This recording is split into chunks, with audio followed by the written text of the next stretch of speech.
Olá, a todas e todos, sejam muito bem-vindas nessa atividade.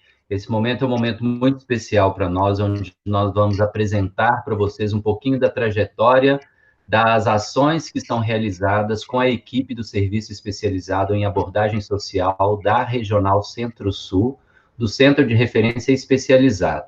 Essa equipe é composta por técnicos sociais, educadores pares e arte-educadores. Nesse momento, nós vamos falar um pouco do projeto que é executado por arte educadores, em especial por ações de um colega que decidiu inaugurar alguns projetos, e esses projetos têm se tornado uma âncora no processo de vinculação afetiva dos usuários junto à equipe técnica e aos educadores pares.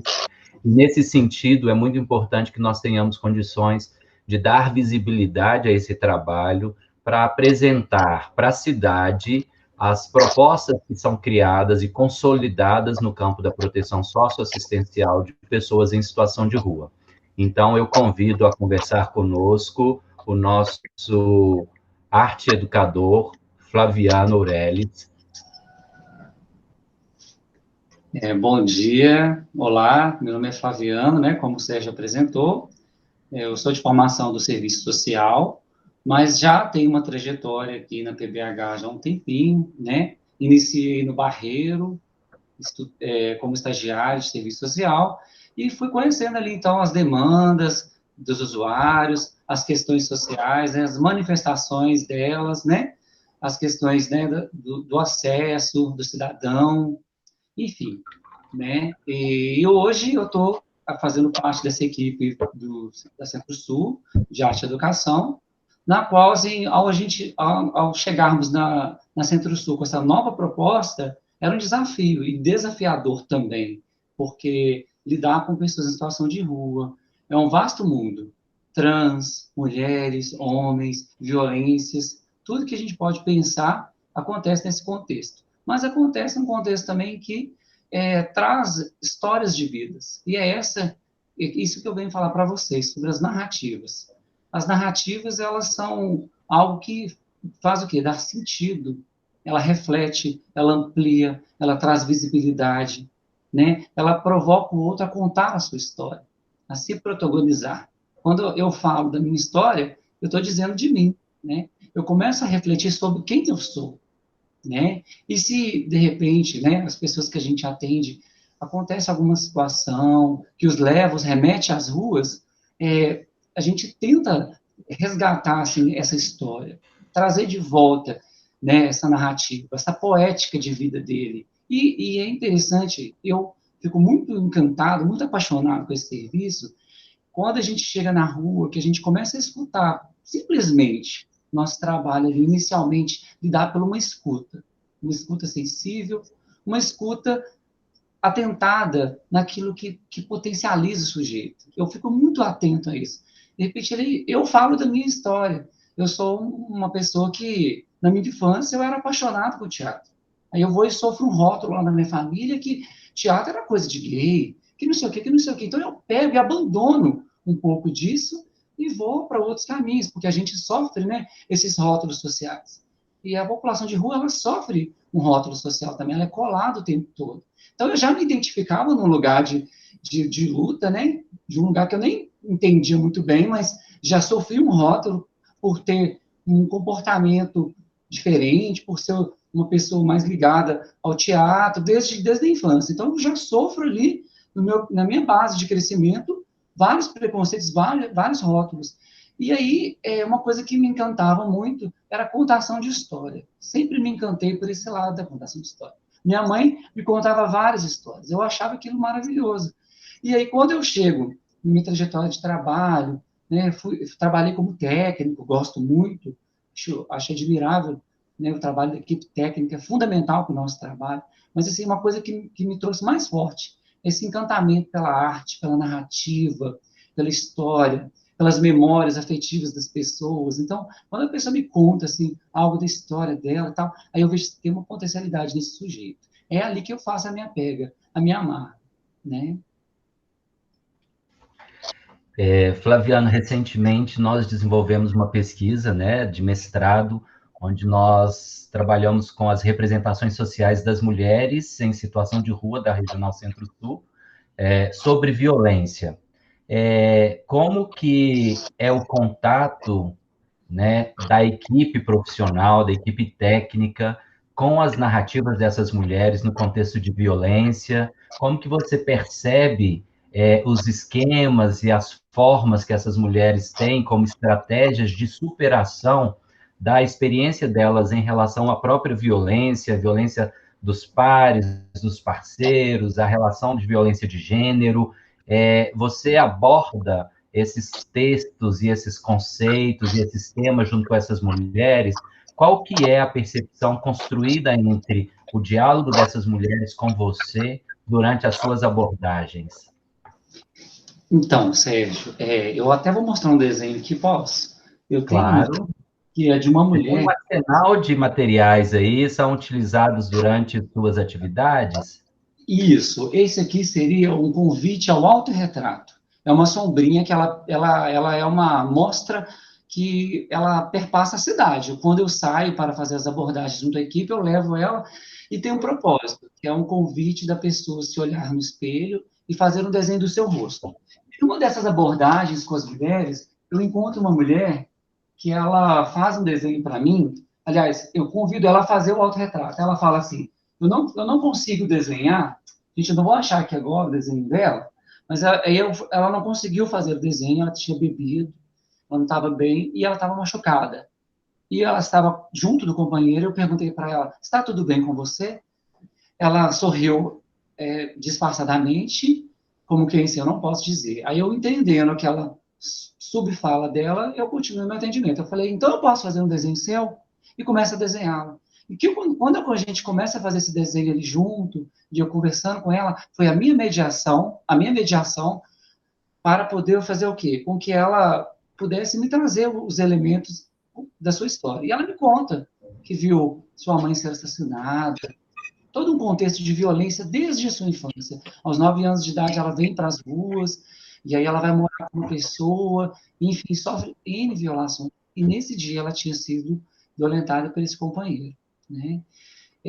A gente percebe essa situação, a gente tem que ter muito cuidado, né? Porque a gente pode criar ali um problema, né? Porque você está no meio da rua e se o companheiro é violento, ele também pode nos agredir se a gente trazer, por exemplo, assim, vamos chamar a polícia. Não é assim que a gente vai agir.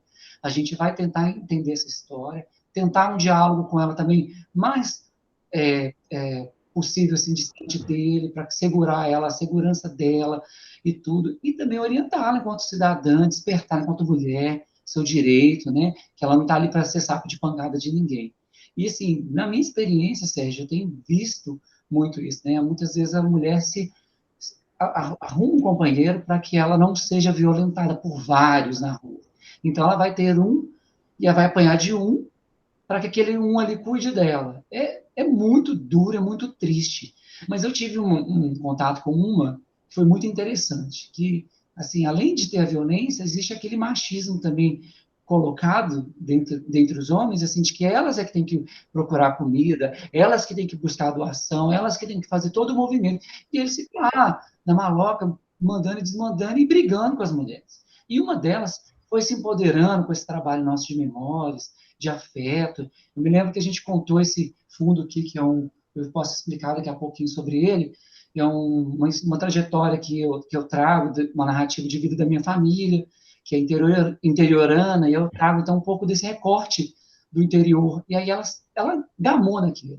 E a gente criou um vínculo, foi trabalhando com ela, e de repente a mulher não saiu do território, deixou o homem para lá. Por quê? Ela viu que ela tinha condições de trabalhar, ela viu que ela era uma mulher inteligente, que ela era que corria atrás de todo o processo ali, documentação, tudo, a organização era dela, e que ele nada mais fazia que beber e brigar com ela. Então, ela se empoderou de tal forma, saiu e seguiu seu destino. Isso, para a gente, é maravilhoso, né? A gente conseguir despertar a partir junto à equipe, porque nada que a gente faz, isso é muito importante eu trazer, porque todo o processo da arte e educação, ele é uma co-construção, ele é construído com a equipe. A equipe traz a demanda. Nós temos um caso X, uma mulher X na situação tal, e a gente vai trabalhar as possibilidades, quais são as potencialidades, quais são as fraquezas desse ambiente que ela está, desse ambiente urbano. Ah, tem droga, tem álcool, tem isso, tem aquilo, tem prostituição, não tem. A gente vai entender esse contexto para junto a gente pensar uma ação que a gente vai tentar ali construir um laço afetivo com ela, junto à equipe. E aí a gente, de repente, a pessoa não vai chegar assim do nada e te contar histórias da vida dela, mas quando ela cria um vínculo com você, ela confia em você. Nossa intenção não é pegar a história da pessoa e sair levando a história da pessoa, mas a gente também entende que essas histórias precisam estar visíveis para a gestão, para as políticas públicas, né? Eu percebo que a sua sombrinha do autorretrato, ela tem diversos desenhos e diversas imagens que, eventualmente, algumas estão um pouco turvas, com umas imagens depreciativas, alguns desenhos que eles têm uma transformação facial e alguma deformação.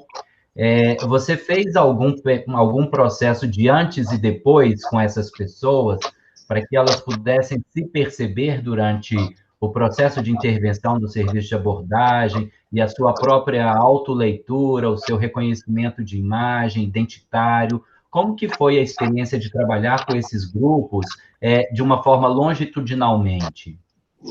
Então, um caso que eu percebo muito é uma cidadã, uma mulher negra. A minha primeira abordagem com ela, eu convido ela ao autorretrato. Ela também estava embriagada, enfim, estava com uma situação delicada. Ela tentou fazer um autorretrato e ela fez um desenho. O desenho não está aqui, é um desenho grande, eu tenho ele guardado nos nossos arquivos. E nesse momento, eu vou e me proponho fazer o desenho dela, até para criar uma ponte com ela. Quando eu faço o desenho dela, ela me questiona, ela fala assim: mas você me desenhou branca, eu não sou branca. Aí eu fui e tornei o cinza e tal, perguntei: tá melhor? Você quer que eu coloque mais? Como é que eu faço? Me ajuda. E a gente foi conversando. E aí, durante o processo dela, ela me falou assim: eu fiquei incomodada com aquele desenho, vamos fazer outro? Ela me propôs fazer outro, foi muito interessante. Então, a gente sentou um dia ali na praça da estação, e aí ela coloriu o desenho dela, né? E aí ela a fez negra, como ela queria, da forma que ela queria. E nesse processo longitudinal, eu percebi que ela veio se empoderando enquanto mulher negra.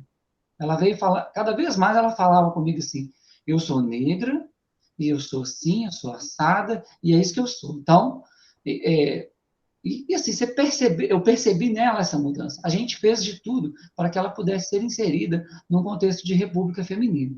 Mas ela também, por escolha dela, tinha um companheiro, vez ou outra tiveram algumas questões, e acabou que nesse processo se perdeu um pouco aí a inserção dela, por escolha dela mesma, não por nossa.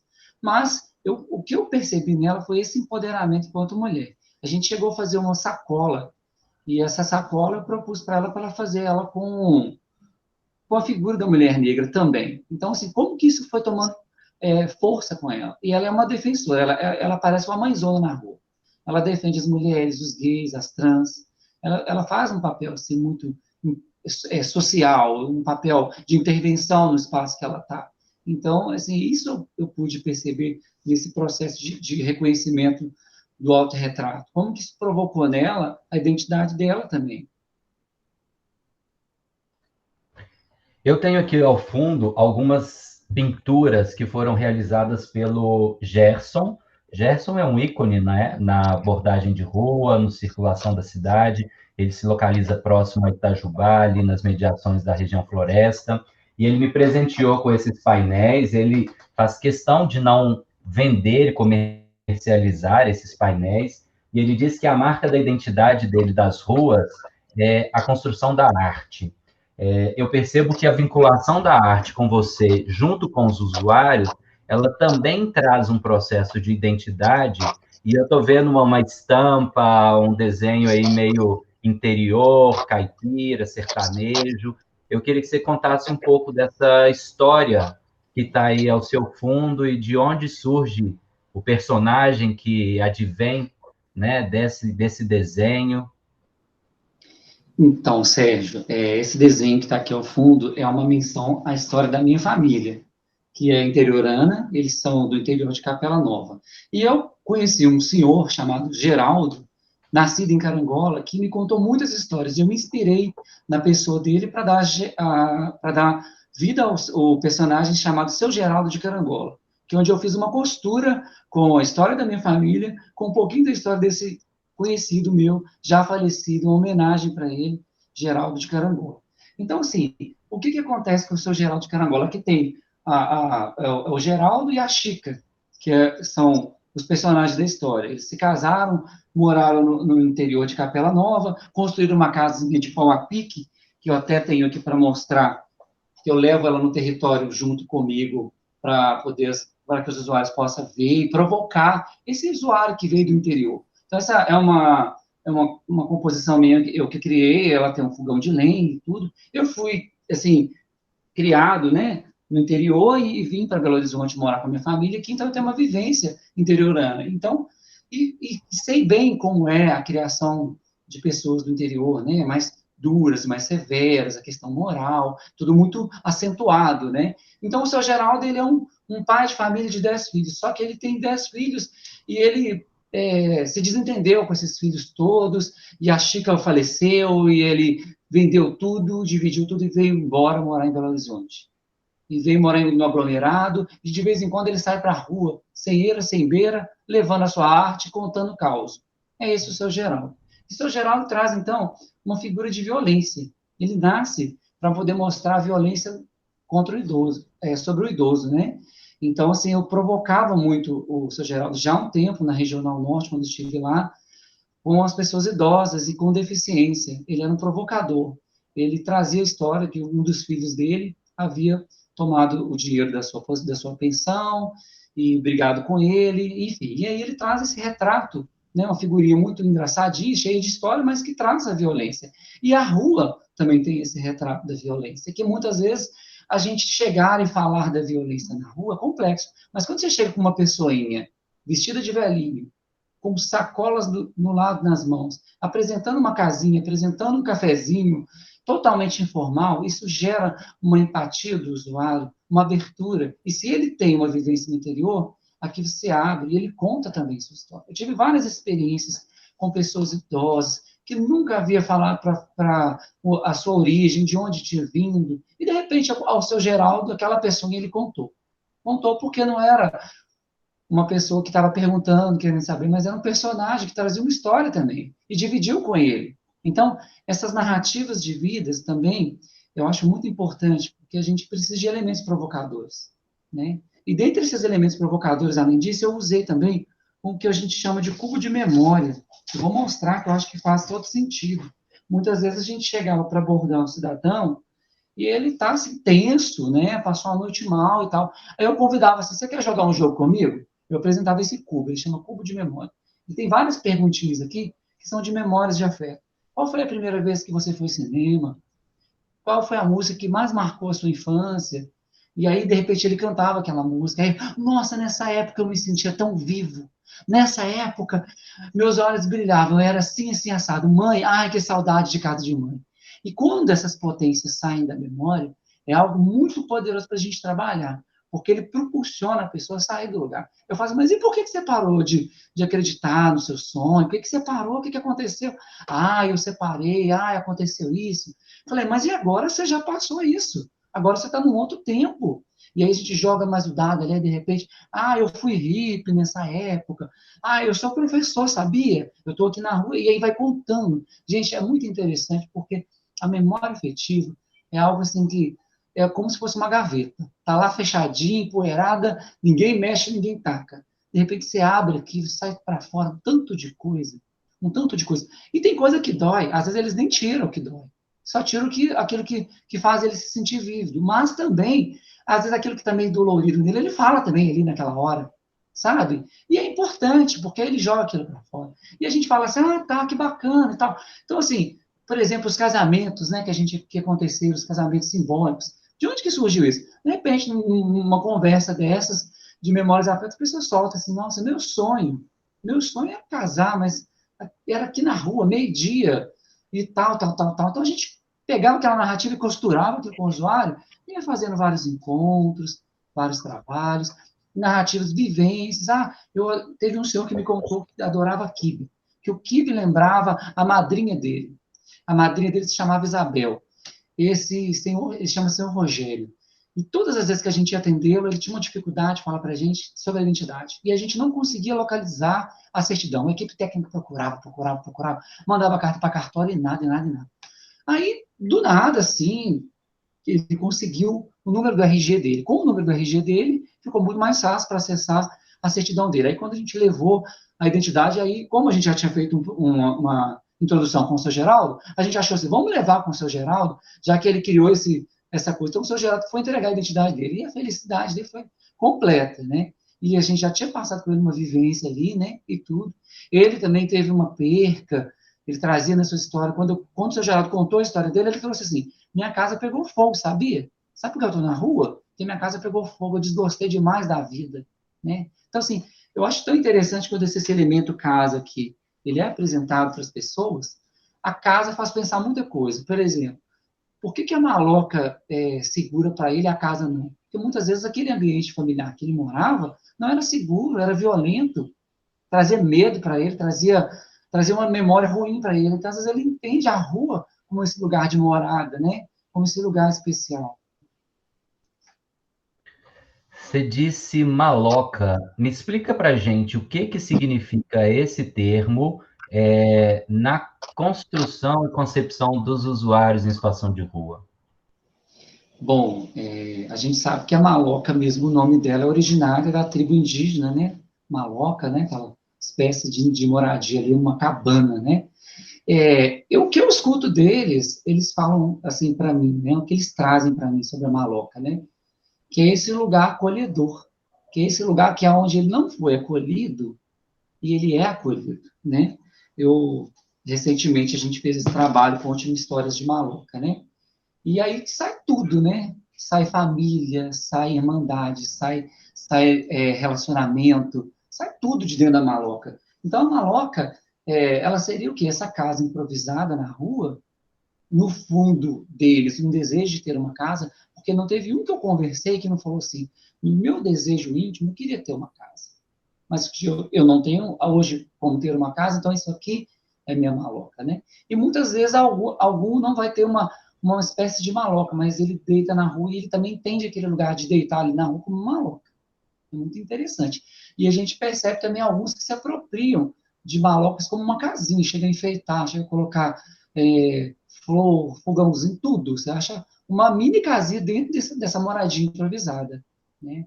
E que eu tenho uma compreensão a partir do olhar dos usuários, a partir da minha escuta com eles, eu percebo que eles trazem esse lugar como um lugar de afeto.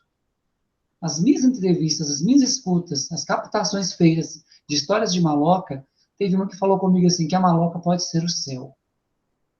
Eu falei assim, que interessante essa fala, né? Porque muitas vezes a sociedade civil vai ver o sujeito ali na maloca, vai ligar, olha, tem uma pessoa aqui e tal, e tudo. Mas qual é a forma o que ele entende dessa moradia dele, né? E é isso que eu disse. A gente tinha um caso de uma idosa que foram várias tentativas para tirá-la das ruas, né? E um dia ela me falou o seguinte, que na casa que ela morava, ela tinha sofrido tanto. Ela me falou que tinha um caderno de desenho, que eles tomaram o caderno de desenho dela, que ela amava desenhar, e esse caderno foi tomado, e aí as violências dela, os relatos dela sobre a mãe, ela dizia que subir em cima da árvore ela se sentia protegida. Aí uma mulher de 70 anos virou para mim, olhou para a árvore e falou assim, às vezes eu sinto uma vontade de subir ali, ou seja, uma vontade de se sentir protegida, né? E a gente fez várias tentativas com ela, né? E ela veio a sair das ruas depois de muito tempo, mas a gente percebe o seguinte, que a sua construção de moradia era diferente da minha, da sua. A construção de moradia dela, ela entendia que aquelas pessoas que passavam ali no cotidiano, que traziam doações para ela, que conversavam com ela, que a enxergavam ali, era a família dela. Ela me falou assim, eu até ia para um lugar, sabe? Mas eu tinha que ficar por aqui, porque eu não gosto de perder meus amigos. Então, existe uma construção de afeto nesses espaços urbanos, né? O Bachelard fala muito disso, dessa poética do espaço, né, do urbano, dessa, é algo poético que é construído entre a pessoa e a rua.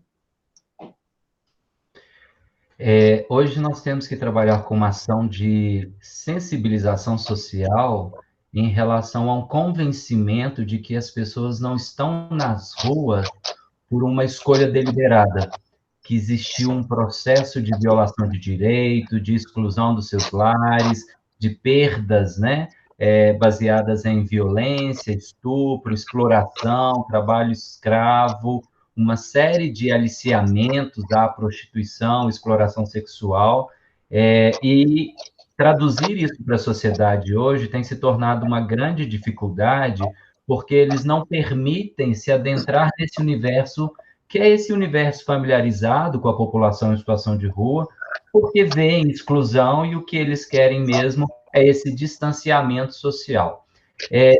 Qual que seria a sua mensagem agora, né, vendo que a gente está finalizando essa conversa, para uma sensibilização, para uma mobilização social dos grandes, né, do grande capital burguês, da sociedade, né, de uma forma que percebe e rechaça a população em situação de rua? Sérgio, eu percebo o seguinte, né, é uma população que está muitas vezes invisibilizada, né, pelas questões sociais, né, o acesso deles, né, por exemplo, qual é o acesso deles à educação, à oportunidade de trabalho, qual é o acesso à questão de moradia, de habitação, né? Então, assim, nós temos hoje, dentro do processo da política social, dentro da construção do SUAS, a gente vem caminhando, construindo, né? É um processo, né? A gente, infelizmente, não tem hoje como abarcar. A gente sabe do número grande da população de rua que a gente tem em Belo Horizonte, né? Por ser um hipercentro, as pessoas também se deslocam para ele, né? Para acessar comida. Os centros pop estão nas regiões centrais também, que garantem com que eles possam tomar banho, até um mínimo de dignidade, né? Acesso ao restaurante popular. Todas essas políticas que hoje a gente tem trabalham com que a população de rua venha cada vez mais, né, acessar esses direitos e construir e ressignificar suas vidas, né? Mas a gente percebe que, sim, para a população, muitas vezes eles estão ali incomodando, é visto como o sujo, como o poluidor da cidade, né? Enquanto, na verdade, eu estive com uma pessoa que ficou desempregada, que está estudando para um concurso público, está fazendo faculdade, e está em situação de rua, está numa barraca na floresta. Então, sim, uma pessoa inteligente, mas que isso pode acontecer com qualquer um de nós, né? Mediante uma situação emocional, e aí a pessoa vai para a situação de rua. Então, assim, é necessário ter um mínimo de sensibilidade, né, com as pessoas em situação de rua, né? Entender um pouco dessa ideologia também, porque muitas vezes as pessoas só querem retirar eles, como se fosse assim, uma perturbação da cidade, quando na verdade são pessoas que precisam acessar políticas, precisam acessar saúde, né? Estão precisando ali realmente de um atendimento. Eu acredito que uma das populações que precisa de maior atenção, né? Então, assim, uma coisa que eu acho que é muito importante e que eu venho percebendo pelas intervenções artísticas que vêm acontecendo pelo CEAS, através, né, desse núcleo de arte e educação, junto à equipe, né? Nesse contexto, essa voz que tem ecoado. Ela tem ecoado como? Através dessa arte manifestada, através das falas. Eu tenho um convite que é aqui a TV Rua, né? A gente fez até um vídeo lá no Parque Municipal, chama Maloca do Marrom. A Maloca do Marrom é um grupo de pessoas em situação de rua que fica ali durante o dia. E eles se divertem, eles cantam, eles conversam. Alguns deles já estão em repúblicas, inseridos, dois deles. Teve algum deles que arrumou um emprego, outro não. Enfim, e foram várias ações que aconteceram no Parque Municipal, que a gente entregou essa câmera fictícia, esse microfone está na minha mão, também para eles, e que eles poderiam lhe falar sobre as suas vidas cotidianas ali. E aí começa a se tracejar um tanto de coisa. Aí aparece sonho, aí aparece vontade. E aí eles cantaram, tocaram, um deles é músico, aí foi convidado para participar daquela intervenção de arte no CRJ, e após aquela intervenção, a gente chegou a mostrar o vídeo para eles, para que eles pudessem se ver, e aí é aí onde eu falo para vocês, assim, quanto que é importante essa imagem. Quando eu vejo a minha imagem ali na rua, sujo, barbudo e tal, eu começo a me ver em cima de um palco, cantando, tocando, Me vejo também como o filme do A Maloca do Marrom, eu convidei eles para que eles pudessem assistir no CREAS esse trabalho que eles construíram juntos, que eles é que dirigiam, eles é que foram os protagonistas desse filme. E aí não teve assim uma coisa assim, ah, nossa, que coisa cinematográfica, mas foi algo que eles fizeram e construíram. E aí, a partir disso, despertou neles potencialidades. E muitos deles acessaram hoje a repúblicas, estão em processos caminhando. Então, isso é muito importante. E eu vejo que chama a atenção da sociedade civil nesse quesito. Né? Porque uma pessoa em situação de rua, talvez assim, a sociedade fica muito naquela coisa da ajuda. Né? Ah, vou lá levar uma doação, vou lá levar uma comida. Às vezes eles estão precisando não só disso, acredito que muito mais do que isso. Porque, assim, no cotidiano, eles se sentem não enxergados, que essas falas aparecem para a gente. Ah, tem gente que tem luz, a gente passa longe da gente, tem gente que a gente vai chegar perto até para falar alguma coisa, eles se afastam da gente, se esquivam da gente, já vai logo dando um salgado e sai correndo. Então, assim, as pessoas ficam muito ligadas nessa coisa da doação, que a cultura mineira é muito disso, mas, para além da doação, a gente precisa muito mais dessa escuta, desse olhar como um cidadão que está ali diante de você, né? De um bom dia, de uma boa tarde, e sem medo, porque a população de rua ela não é aquele que está ali para roubar você, não, pelo contrário, alguns deles até mantêm o espaço limpo, cuidam do espaço, e sofrem, né? Tem as barracas queimadas, o Gerson, né, que é esse pintor aí, eu me recordo de uma situação que jogaram algo em cima da pintura dele, ou seja, é extremamente ostensivo, né, a reação da sociedade, né, a gente vê as violências, e um desses que procurou a República, que a gente atendeu, ele falou, Flaviano, eu acordei um dia com um pé no meu pescoço, né, então, assim, olha só, que tanto de violações, né, que tanto de violência que se dá na pessoa em situação de rua, e é a garantia de direitos, eu acho que o nosso trabalho é esse, né, Sérgio? Garantia desses direitos, né, parte do SES, do Serviço de Abordagem Especializado, junto à equipe de arte e educação, né, provocar, trazer, né, despertar, né, ampliar com que esses acessos possam acontecer por meio da arte, porque nem todos acessam a política, às vezes tem alguma questão, né, deles com o serviço pessoal, entende que a pessoa está indo ali com outra finalidade, então acho que a gente tem aí uma estratégia pelo Núcleo de Arte e Educação de também contribuir com esse processo, né? O nosso trabalho ele é junto, ele também está em rede, né? Ele circula com a rede socioassistencial também, né? A gente não está ali sozinho, a gente precisa da saúde, a gente precisa da educação, a gente precisa da rede de oferta de trabalho, que é isso que vai promover eles, né?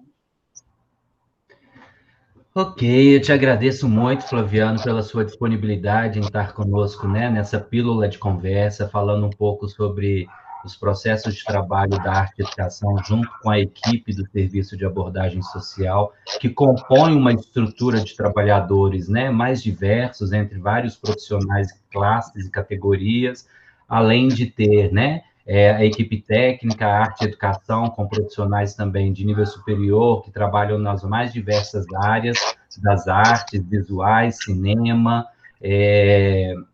música, e além, né, dos educadores pares também, que tiveram e têm trajetória de rua, que eu acho que é uma função muito importante na interação e na consolidação de um ambiente favorável para nós fazermos, né, as nossas intervenções. Eu deixo o convite às pessoas a assistirem às próximas edições, que já foram consolidadas e construídas pelo Flaviano, né, com abordagens, com apresentações, com depoimentos das pessoas em situação de rua, e essa perspectiva desse projeto é exatamente trazer visibilidade e retirar do processo de exclusão social a imagem de que a população em situação de rua é uma população de marginalizados, né? Essa população ela está em situação de vulnerabilidades sociais em decorrência de uma série de violações de direitos. Esse é um ponto muito importante, crucial para nós entendermos, né? E eu quero deixar aqui com vocês o nosso muito obrigado pela presença e participação de vocês, um abraço, e deixar o Flaviano também se despedir de nós. E nas próximas etapas nós vamos editar e apresentar para vocês as pílulas que foram produzidas nesse circuito. Sérgio, também quero agradecer a participação, fico muito honrado de poder estar contribuindo com esse processo de construção, né, que a gente vem aí fazendo, somando, né, junto às políticas públicas, que é isso, né, trazer visibilidade, trazer voz, levar arte, né, acesso ao direito de cultura, arte, lazer, né, porque, assim, a arte, ela engloba todo um leque, né, ela é música, ela é dança, e a gente tem aí os públicos, né, que estão aí nas minorias sociais, né, público trans, as mulheres, né, os gays, lésbicas, enfim, todo esse público que sofre, né, muito mais, né, na rua, né, estando em situação de rua, né, questão do preconceito, das violências. Então, a gente traz essa visibilidade, trazer com que eles tenham oportunidade, né, de poder expressar também seus sentimentos, expressar para a sociedade civil o que é, né, essa vida nas ruas, e também que a gente percebe muito, né, o desejo deles também de sair desse lugar. Só que é preciso um monte de trabalho, né? É preciso suas junto ali, consolidado, para a gente poder garantir isso, né? Então, aí, né, estamos juntos. Ok, muito obrigado. Um beijo grande e até a próxima.